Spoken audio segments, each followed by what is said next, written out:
నమస్తే, నేను డాక్టర్ కపిల స్నేహ homeopathy senior consultant. ఈ ఎపిసోడ్లో మనం పెడిలెడిమా గురించి చెప్పుకుందాము. పెడిలెడిమా అంటే కాళ్ళ వాపులు. అంటే కొంతమంది పేషెంట్లో ఈ మోకాళ్ళు కింద అంటే అరికాళ్ళలో వాపు రావడము, కాళ్ళు కింద ఫుట్ అంటే యాంకిల్ చుట్టూరుగా పాదాలు వాపు రావడం లాంటివి చూస్తుంటాము. దీన్నే పెడిలెడిమా అంటారు. దీనికి ముఖ్య కారణాలు సిస్టమిక్ గా ఉండొచ్చు, లోకలైజ్డ్ ఉండొచ్చు, మెడికల్ ఇండ్యూస్డ్ గా ఉండొచ్చు. సిస్టమిక్ గా చూసుకున్నట్లయితే హార్ట్ ఇష్యూస్ వల్ల లేదా లివర్ ఇష్యూస్ వల్ల, కిడ్నీ ఇష్యూస్ వల్ల మరియు సివియర్ ఎనీమియా కండిషన్స్ వల్ల, మాల్ న్యూట్రిషన్ వల్ల ఎక్కువగా చూస్తుంటాము. హైపోథైరాయిడిజం కూడా నార్మల్ గా ఒబెసిటీలో కూడా చూస్తుంటాము. లోకలైజ్ గా కాజెస్ చూస్తున్నట్లయితే డీప్ వెయిన్ థ్రోంబోసిస్ వల్ల, వారికోజ్ వెయిన్స్ వల్ల ఇంజరీ జరిగినట్లయితే స్వెల్లింగ్ అనేది కూడా కాళ్ళల్లో, లెగ్స్ లో, యాంకిల్ లో లేదా సర్జరీస్ వల్ల కూడా వాపు అనేది చూస్తుంటాము. కొంతమంది ప్రొలాంగ్ గా స్టాండింగ్ చేస్తున్నందువల్ల లేదా ప్రొలాంగ్ సిట్టింగ్ వల్ల కూడా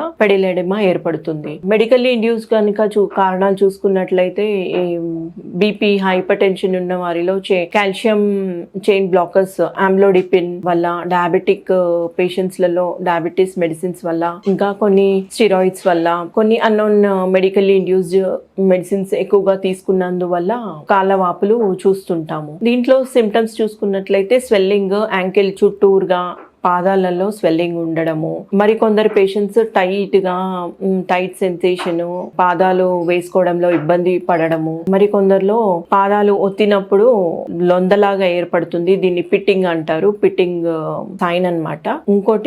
ఇంకో కొంతమంది పేషెంట్స్ లలో చాలా డిస్కంఫర్ట్నెస్ తో పాటు బరువు సెన్సేషన్ ఉండడము, నొప్పి రావడము లాంటివి చూస్తుంటాము. దీనికి పాటించాల్సిన సూచనలు ఐస్ వాటర్ లో 15 మినిట్స్ మరియు కోల్డ్ వాటర్ లో 15 మినిట్స్ ఆల్టర్నేటింగ్ గా పెడుతూ, ఎక్కువ కూర్చోవడము, ఎక్కువ స్టాండింగ్ అవాయిడ్ చేస్తూ, సాల్ట్ ఇంటేక్ తగ్గించడము, అరిపాదల ఎక్సర్సైజెస్ చేయడము, వాకింగ్ అనేది డైలీ 15 to 20 మినిట్స్ ఖచ్చితంగా చేయాలి. యాంకిల్ ఎక్సర్సైజెస్ చేస్తూ పూర్తిగా దీన్ని నిర్ధారించవచ్చు. ఇంకా డైట్ లో కనుక చూసుకున్నట్లయితే మనము ఆకుకూరలు ఎక్కువ తీసుకోవడం, కాయగూరలు ఎక్కువ తీసుకోవడము, సెల్ఫ్ కేర్ చాలా ఇంపార్టెంట్.